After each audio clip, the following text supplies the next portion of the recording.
taking x1, x2, xn as the coordinates in Cn.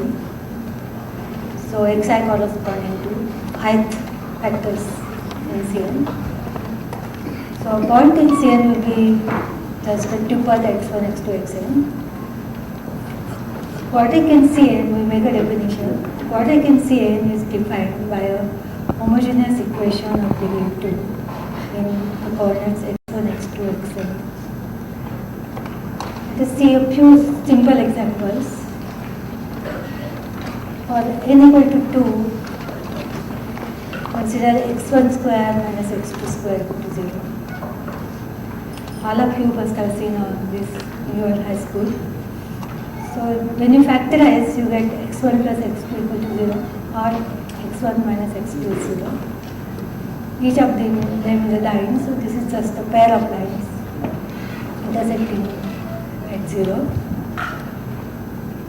For n equal to 3, consider this x1 square minus 4x2 x3 equal to 0. For x3, we fix x3 equal to some complex number a, which is non-zero. Then this becomes x1 square is 4ax2. Now I think you can all recognize it. It's a parabola.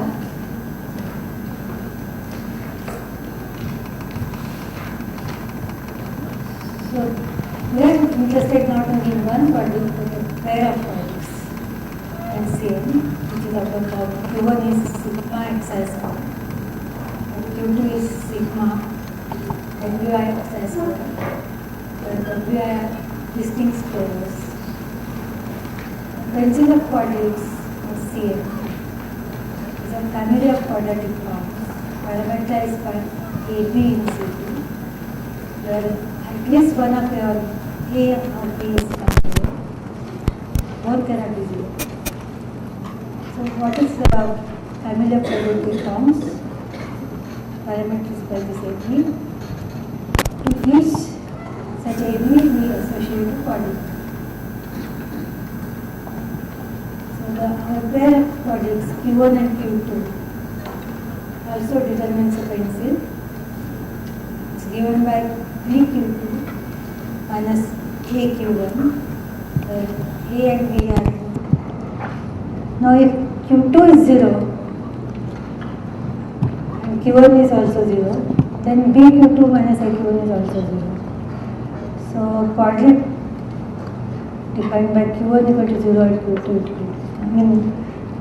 the set defined by Q1 equal to 0 and Q2 equal to 0 is the same as set defined by all Q's in this family 0.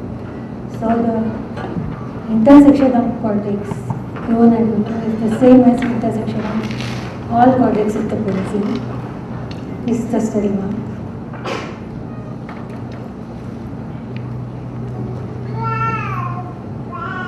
Now henceforth we will more or less assume that n is even. Then in that case, to such a pencil of quadratics, we can associate a curve. This curve is defined by the equation y square equal to x minus w1, x minus w2, x minus w1. This is a curve in C2. We also define a map.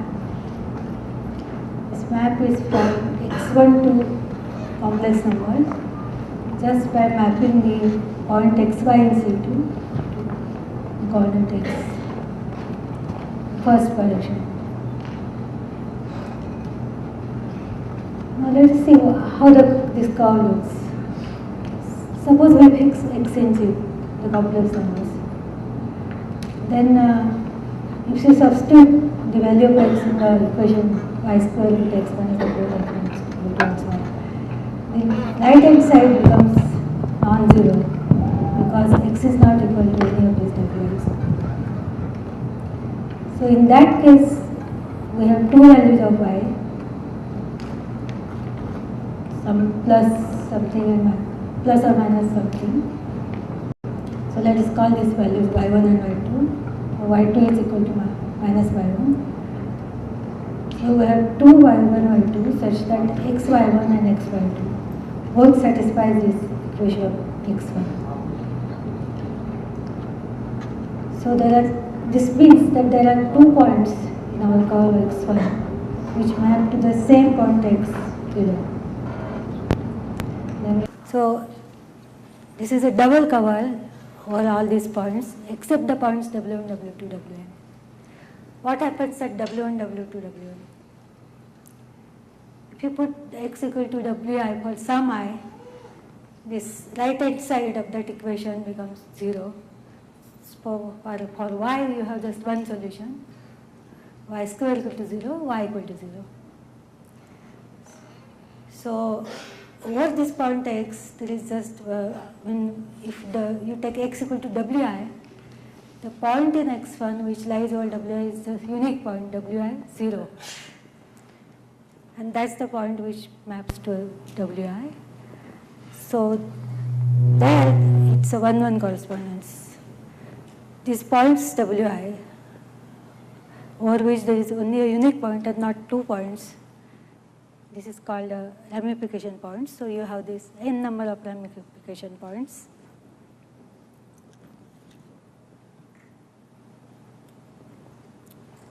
Okay, so let us go back to remember our simple examples of quadrics. One of them was a pair of lines. Our line goes to infinity always. So pairs of lines also go to infinity, which means they have points at infinity. Similarly, if you consider this parabola, the branches go to infinity. So they also have points at infinity. The algebraic geometers want to accommodate these points of infinity in something, and that's why they have introduced the notion of a projective space. So I'll give a formal definition. So you consider this Cn plus 1 star, which is product of Cn plus 1 times, and just omit the 0, that is the point with all the coordinates 0. We denote this by Cn plus 1 star. So that's the same as n plus 1 tuples x0, x1, xn, where xi's are in C, but xi is non-zero for some I. And we have, if you have lambda in C star, then it acts on this Cn plus 1 star by the equation I have written there. So lambda and x0, x2, xn is just lambda x0, lambda x1, lambda xn, the coordinate wise multiplication. And then the nth projective space Pn is defined as a quotient of Cn plus 1 star by this action. So what does the point of this space look like? An element in this quotient is a class of elements in Cn plus 1 star. And if you have lambda in C star, the class I am denoting for x0, x2, xn plus 1, I am denoting the class by square bracket. So the class of x0, xn plus 1 is the same as class of lambda x0, xn plus 1, where lambda is in C star. And also if x0, xn, the class is same as class of y1, y0, yn, then there is a lambda in C star such that y0, yn is lambda x0, lambda xn. That is, each yi is lambda times xi for the same lambda. So in other words, this point of Pn is just a one-dimensional subspace of Cn plus 1. So the point corresponding to x0, xn plus 1 is just the one-dimensional subspace spanned by the point x0, x2, xn plus 1 in Cn star. Even if you don't understand this very well, don't worry, let us try some examples, simple examples, so that we'll have some feeling about this projective space. So let us take simplest example, n equal to 0. So you have quotient of C star by C star. So your any element is of the form x0, and then any y0 is just y0 equal to lambda x0, where lambda will be y0 upon x0 in C star. So in the whole C star is just one class, and therefore the point of P naught is just one point. Let us think about n equal to 2 now, n equal to 1 now. So you have C2 now. You have the points x naught, point denoted by x naught, x1. Suppose the first coordinate is 0. So the point looks like 0, x1. You can take x1 out. It's same as x1 times 0, x1. So by our definition, the class of 0, x1 is same as class of 0, 1. So all these points with x naught equal to 0, they define just one class, the class of 0, 1 in P1. So they define just one point in P1, this projective space. Let us think of x naught non-zero now. That's the remaining set.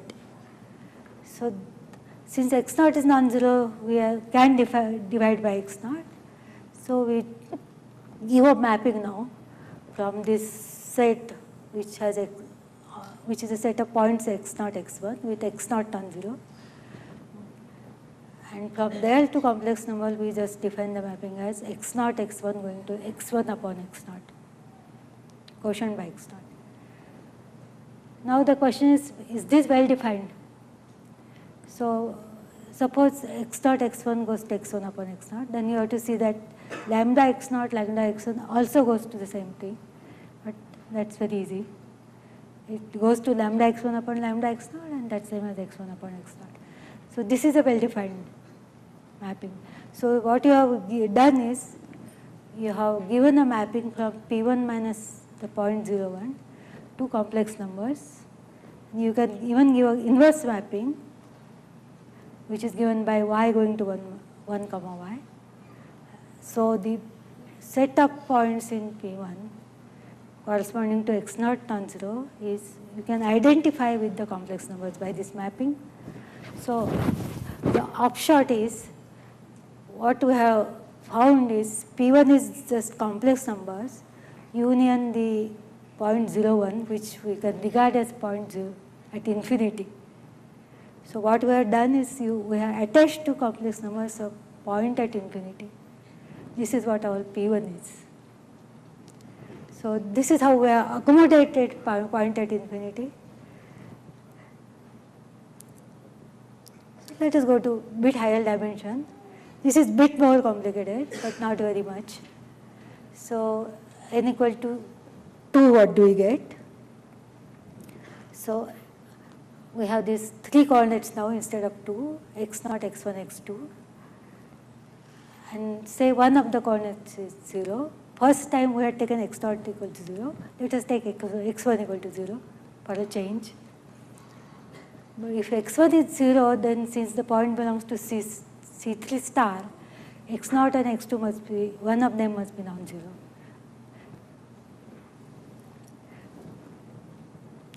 So what we do is we take this x naught 0, x2, that's the thing which is given by x1 equal to 0. So we can forget about the 0 and just map it into x naught, x2 in P1. So all these points with x1 equal to 0 can be identified with points of P1. So we have a subset of P2 which is a P1. Now we have taken care of points with x1 equal to 0. So let us go to points with x1 non-zero. We do similar thing as we did before. Since x1 is non-zero, we can divide by x1. And I won't go into details of all this. It's very similar to what we did before. But what we are getting here is the points of P2 with x1 non-zero can be identified with C2 by similar kind of mapping. So what did we have? We had a P1 corresponding to points with x1 non-zero, and corresponding to points with x1 non-zero, we have C2. So P2 is just disjoint union of C2 and P1. This P1 you can regard as line at infinity. So P2 is just C2 with a line at infinity. So we are just accommodated point at infinity. We have also accommodated line at infinity here, since we are going from one dimension to two dimension now. So in general in Pn, what do you have is, you have Cn and you have a n minus 1, Pn minus 1 attached to it. This is what Pn looks like. So it's just your familiar Cn and n minus 1 plane attached to it, which can be regarded as plane at infinity.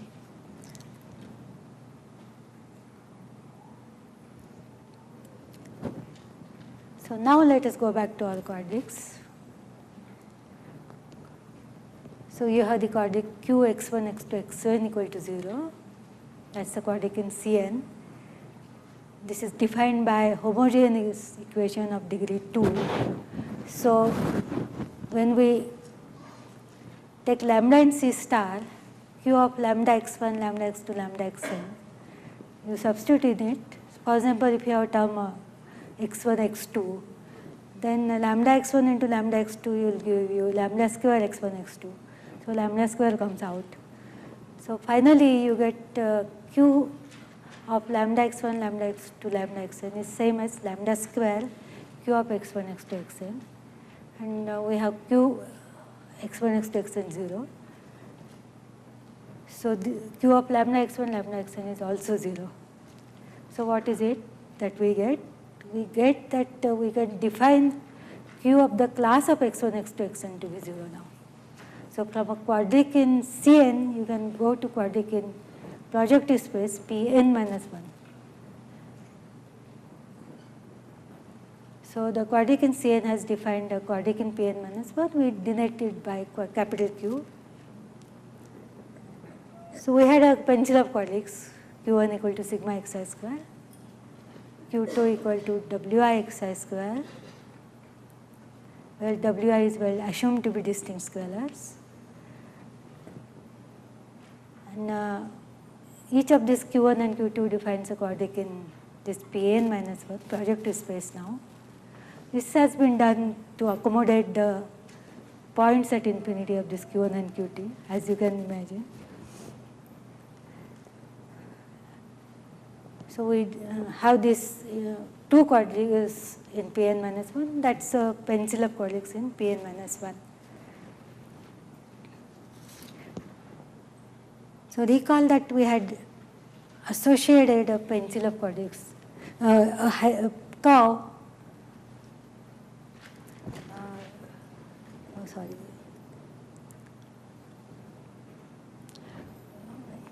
Given a pencil of quadrics in Cn, we had associated a curve x1 to it.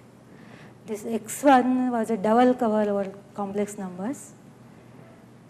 Now we want to do it for the projective plane, not just something in C2. So a projective curve x is a curve with some projective space, some Pn, such that x is defined by finitely many homogeneous polynomials in those coordinates of the Pn. So we have this curve x1 associated to the pencil of quadrics. And from this one wants to obtain a projective curve now. It's possible to do that by adding 2 points at infinity. Now this construction is not trivial, so I am not going to into the specifics of this construction. But it's possible to do add 2 points of infinity to this curve and get a projective curve x.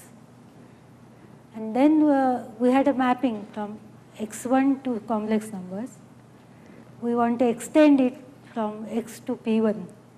We do it by at this attached 2 points at infinity, we map into the point at infinity in P1. P1 was just complex numbers union a point at infinity. So we map the added 2 points at infinity in x to this point at infinity in P1. That again gives you a double cover. It remains unramified over the same points W1, W2, Wn, because the point at infinity has 2 points above it, so it's not a ramified point. So we again have a projective cover now, such a cover of P1, which is a double cover of P1 ramified at finitely many points. It's called a hyperelliptic curve.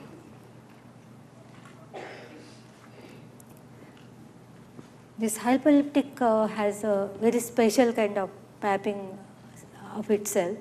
So you can define a map I from x to x by a very simple formula. I of xy is x minus y. This is done only on the x1 part I am defining it right now. So if you do it doubly, I of xy is x minus y, you apply I again, you again get back xy. That is I composite I is the identity of x. Such a mapping is called involution, and this special mapping of x into itself is called hyperelliptic involution on x. One thing I didn't say, I should say it, there were 2 points at infinity added to x, and this hyperelliptic involution just interchanges these 2 points.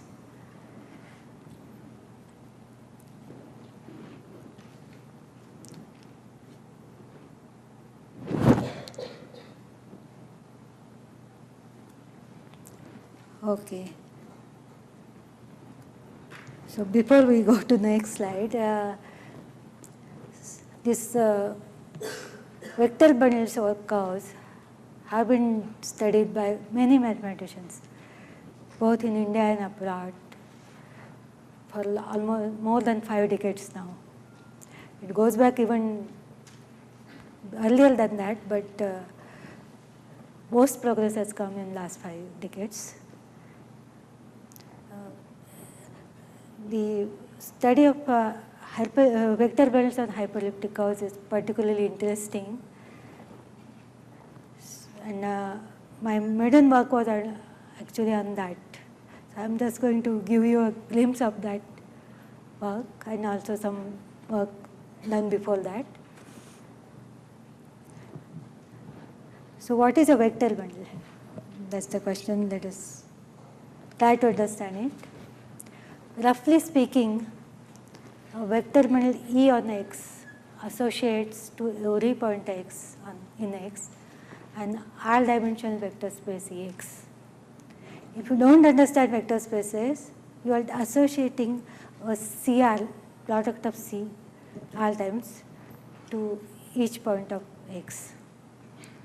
And this space Ex, vector space Ex, is called the fiber of E at X. So your E is union of Ex, where X varies over the base X.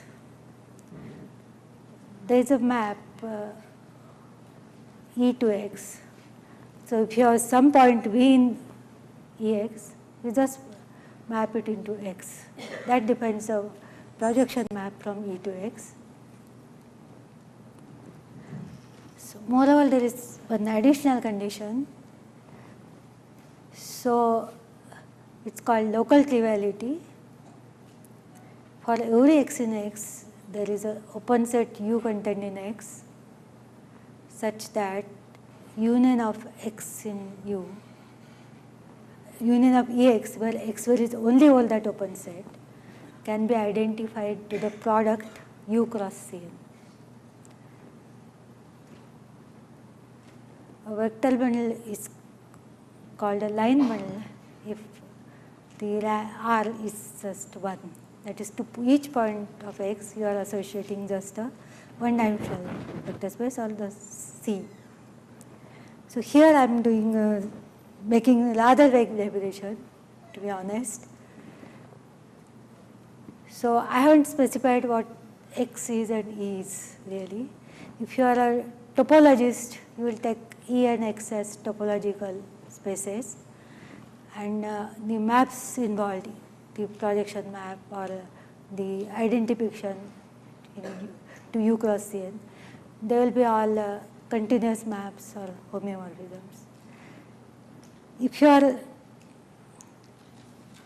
a differential geometer, then the E and X will be manifolds, differentiable manifolds or smooth manifolds, and your maps will be differential maps. They will be, so it will vary according to the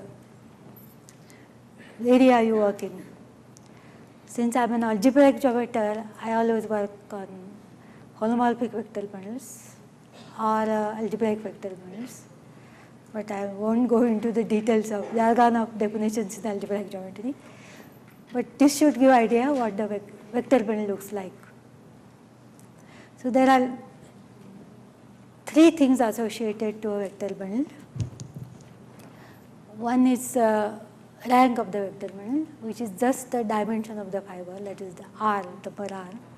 To each X we have defined associated as CR, that's the R. Also associated to each vector bundle there is a line bundle. It's called a determinant of E. For those who know some algebra, exterior algebra, things like that,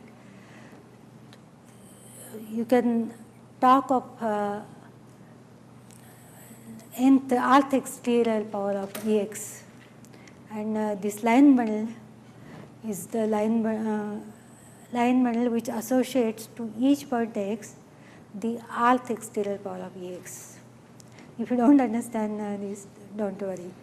Just remember that associated to each vector bundle there is a line bundle also. And there is also another integer called degree of E. It's actually a degree of the line bundle. You can define a degree of a line bundle. But these are kind of discrete invariants of the, except of course the line bundle. The rank and degree are discrete invariants.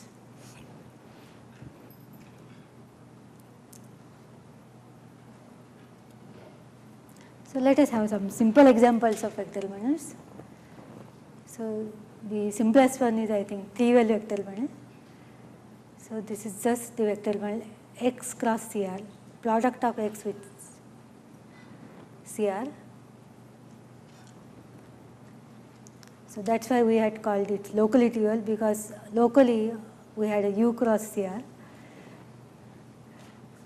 The second example is tangent bundle.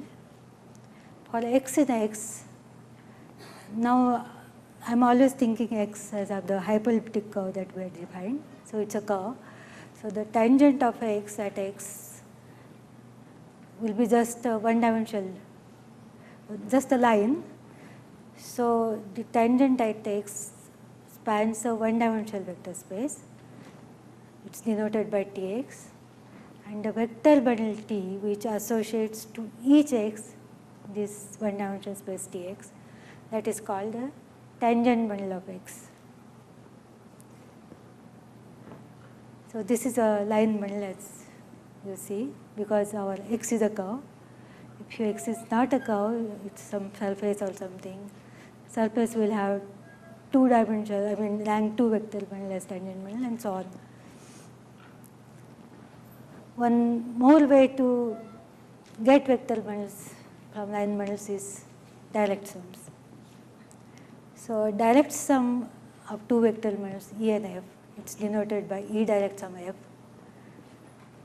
is a vector bundle obtained by associating to each X the direct sum of vector spaces Ex and Fx. So E is obtained by associating Ex to X, F is obtained by associating Fx to X, and E direct sum F is obtained by associating the direct sum Ex Fx. What is just, let us recall what is Ex direct sum Fx. It consists of pairs VW, where V is in Ax and W in Fx. Those of you who know vector spaces must be knowing this very well. So this is a direct sum of two vector bundles. One can similarly define direct sum of finitely many vector bundles. So from line bundles you can cook up vector bundles of any rank R. These are some simple examples of vector bundles. But certainly not all vector bundles are simple like this. So the question comes, what are vector bundles on any X? How do they look like? Can you classify them? So I will just say a little bit about the classification problem. So our X was a curve obtained from some pencil of coordinates in Cn. See, for n equal to 2, the curve is just P1. And for each degree d, we had associated the rank R and degree due to the vector bundle. For each degree d, there is a unique line bundle of degree d on P1. And as you vary d over integers, you get the line bundles on P1 formed a group which is same as the group of integers. So we know what are the line bundles on P1 now. And what are vector bundles on P1? Every vector bundle on P1 is a direct sum of line bundles. This is a non-trivial theorem by Grothendieck. So this solves the problem on P1, namely vector bundles of P1 are just direct sum of line bundles. We know them very well. The next case, when n equal to 4, we are only considering even n's. N equal to 4, the curve is a very well-known curve called elliptic curve. This curve has a group structure on it itself, and one can show that line bundles on X are in 1-1 corresponding with the curve itself.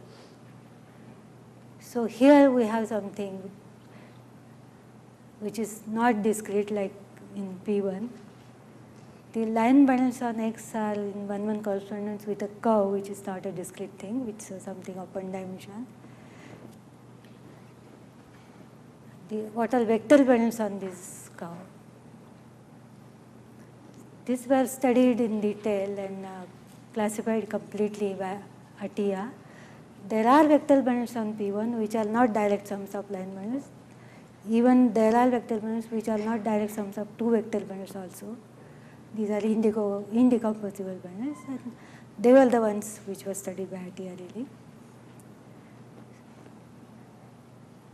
So for understanding vector bundles in general for n greater than or equal to 4, you have to fix the rank and degree.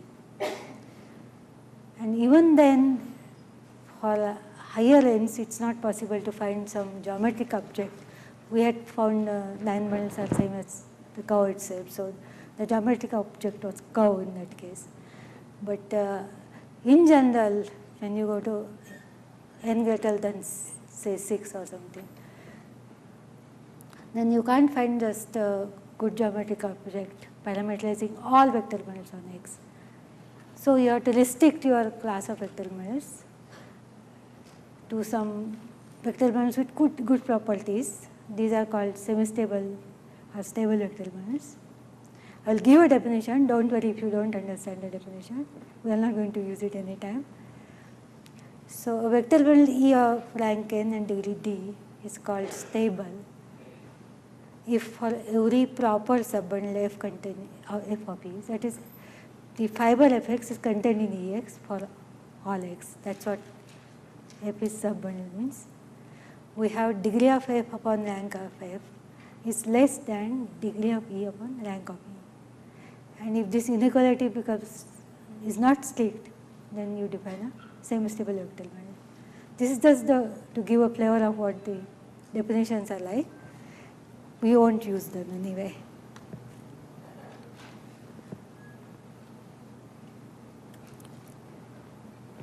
So what happens when n is greater than equal to 6? Mumford and Seshadri showed that there exist good geometric objects, for example, like curves, surfaces, etc., whose points are in bijective correspondence with stable vector bundles or certain classes of semi-stable vector bundles. And these objects are called moduli spaces of stable or semi-stable vector bundles. These moduli spaces have been studied a lot, very extensively in fact, last 4 decades or so. So we fix some notation. U and D denotes the moduli space of semi-stable vector bundles of rank n degree d on x, and U suffix L nd specially put forth and so on and developed a lot to construct these moduli spaces, and they are, after the construction, they are the some abstract objects. So the question is, what do these moduli spaces look like for higher ranks? In lower, or elliptic curves or P1, or P1 everything was discrete anyway, or elliptic curves, for example, the moduli space of line bundles we saw was just the curve itself. But for n greater than equals to 6, how do they look? Can you find some very explicit geometric descriptions of them? So these kind of questions people tried to solve a few decades back then.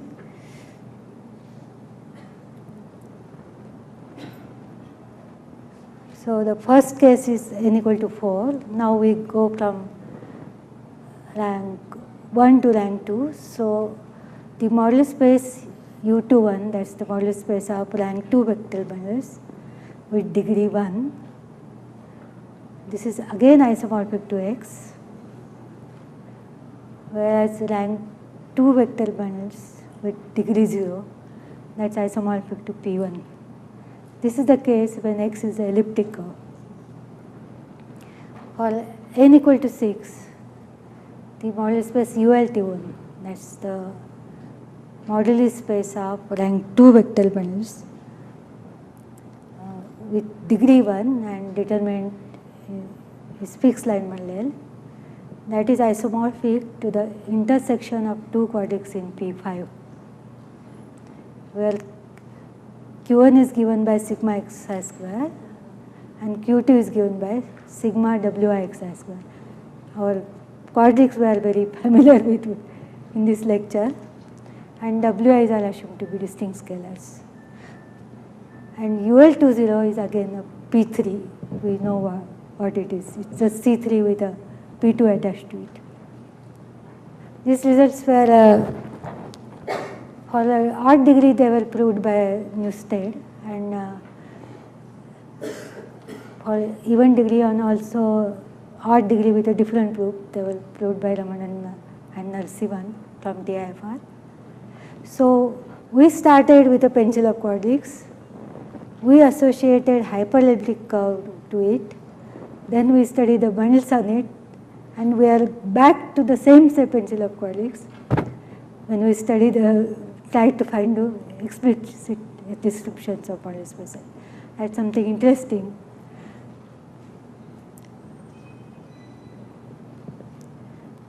To generalize this result from n equal to 6 to higher ends, we need to introduce some more notions. I'm just giving some more definitions.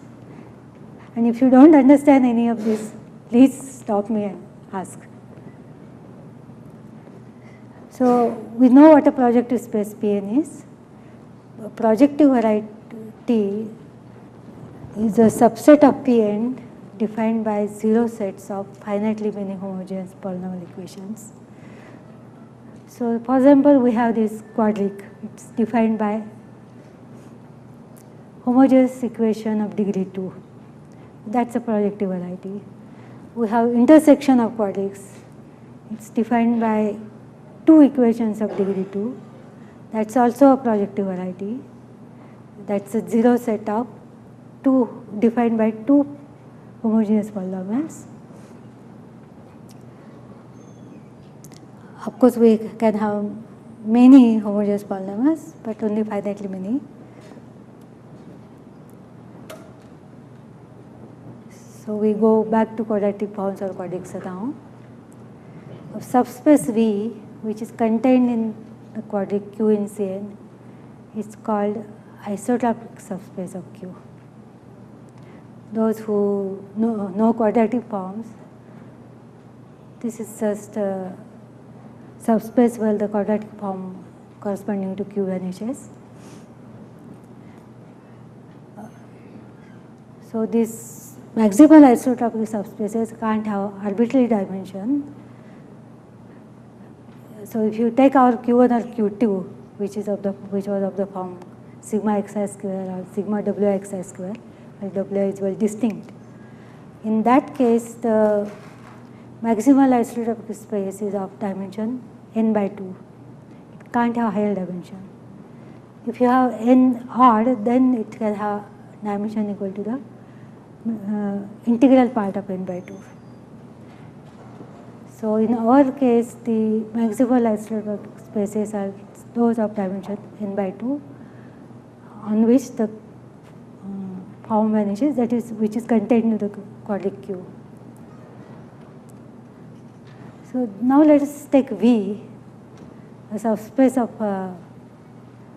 Cn, which is not contained in Q. So it's not an isotropic subspace, and consider V intersection the quadratic. That will be another subset of Cn, or Pn minus 1. We call it intersection of Q to V. If we choose a basis of V, say y1, y2, ym, because V is Cm for some m, so I choose a basis y1, y2, ym of V, which identifies it with Cm. Then the Q restricted to V can be written as sigma aij yi yj, homogeneous quadratic polynomial of degree 2 is written in this form. You consider the matrix A, whose entries are aij. Let's call it A. Then the rank of this matrix is called rank of Q restricted to V. So let us recall what a rank of matrix is. Probably most of you know linear algebra, so you will be knowing. The rank of A is the minimal integer R, such that A has a non-vanishing R cross R minus. That is, all the minors of rank less than equal to R minus 1 vanish. Then the rank is, and there is a R cross R minor which doesn't vanish. Then we say that the rank of A is R. So we know now how to define a rank of a quadratic, and rank of a quadratic is 0 means Q is isotropic and V is isotropic.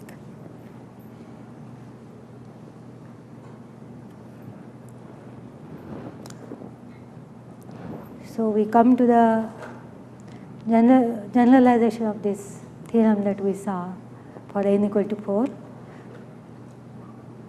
Let x be a smooth hyperelliptic curve. That's the curve we have been considering all this time.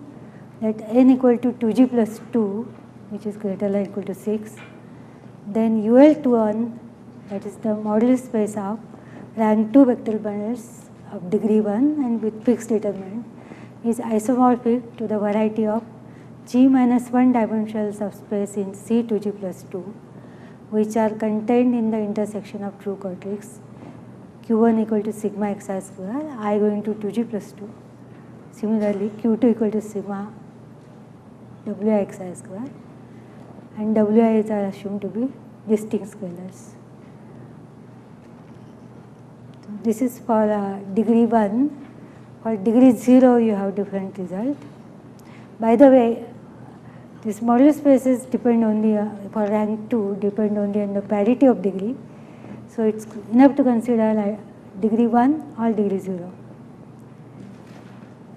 R is let R be the variety of G plus 1 dimensional subspaces of V, of subspaces V of C to G plus 2, that is the half dimensional spaces, which satisfy the following conditions. First is V is contained in Q1, that is V is isotropic for Q1 and belongs to a fixed system of maximal isotropic spaces. This needs a little explanation. The isotropic spaces for NE1 form a two systems or two components. Each component, both the components are isomorphic, but we are taking only something belonging to one system. And Q2 restricted to this space has rank less than equal to 4. Then the modulus space L20 modular and involution is isomorphic to this variety R. This is rather complicated statement, and this involution I is induced by the hyperelliptic involution xy going to x minus y that we had defined long back.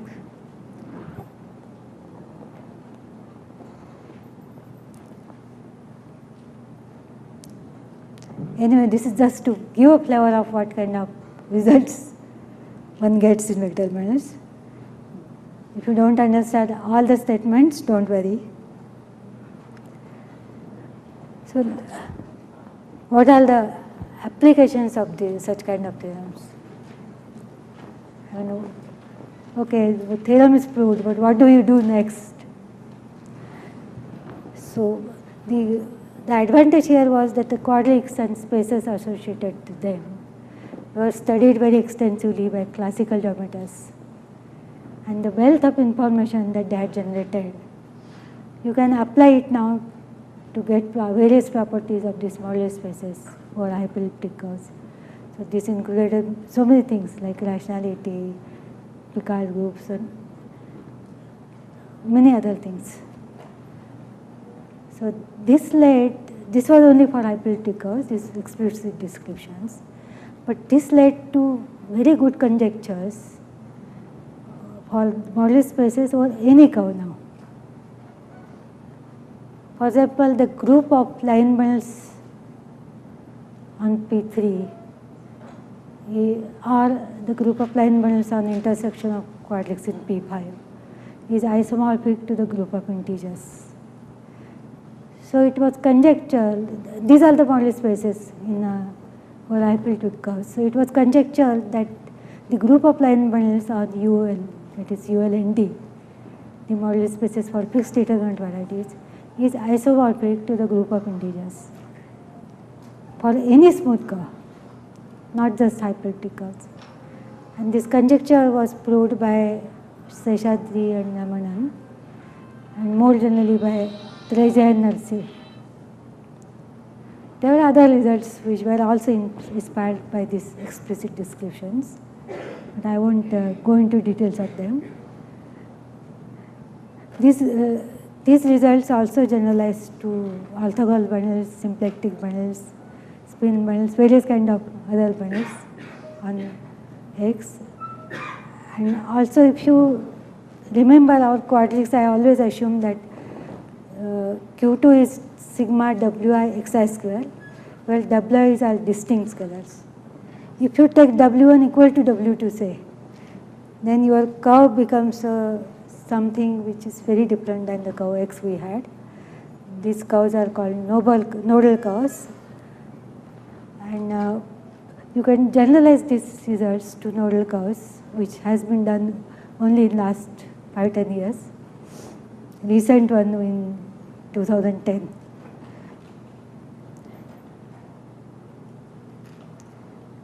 These results also had some interesting applications in physics. So I will just tell about that and end my lecture.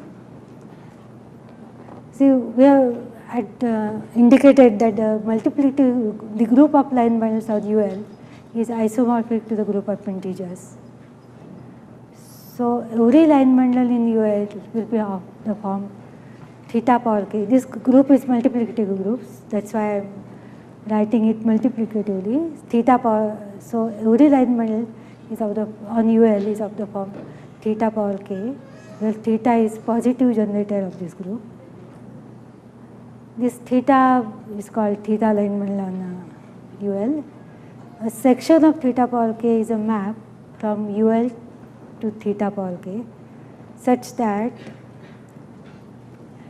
if you take S of u in UL, then S of u belongs to the fiber of theta k at u. And set of all such sections forms a vector space. You denote it by h naught of theta power k, called the space of sections of theta power k. this conformal field theory in theoretical physics, actually in what they call string theory, associates to each curve X a vector space called a space of conformal blocks. And mathematicians found out that this space can be identified to the space of sections of theta power k, h naught theta power k. The physicist had conjectured what is the dimension of this vector space. So these were called Verlinde conjectures. The Verlinde conjecture gave explicit formulas, quite complicated ones, for the dimensions of these conformal blocks, that is the dimension of h naught of theta power k.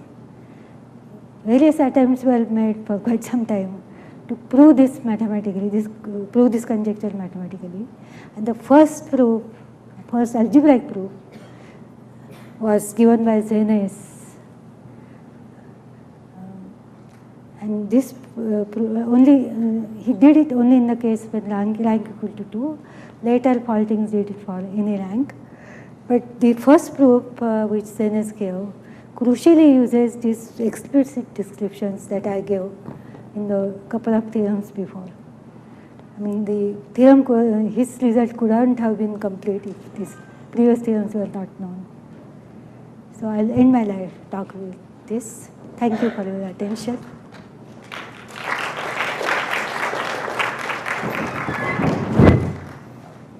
Speaker again.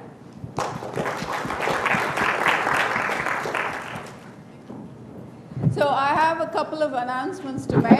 One is about the reimbursements. So you all have claim forms. Those of you who are registered and got bags have claim forms in your bag. You should fill them out and also get copies of your receipts. And tomorrow at 9:45 outside, there will be somebody and you can give it to them. If you don't have copies, at 9:30 in the administration building, you'll be able to make copies. And then the reimbursements will be given to you on Tuesday around 9:30 or so. So before you leave on Tuesday, you should have your money for this. Yep? Sorry? 1:30 on Tuesday, the reimbursements will be ready. So, but tomorrow at 9:45, make sure to turn in your receipts to them. And now we go to lunch. Everybody is invited to lunch. It's in the guest house right across from this institute.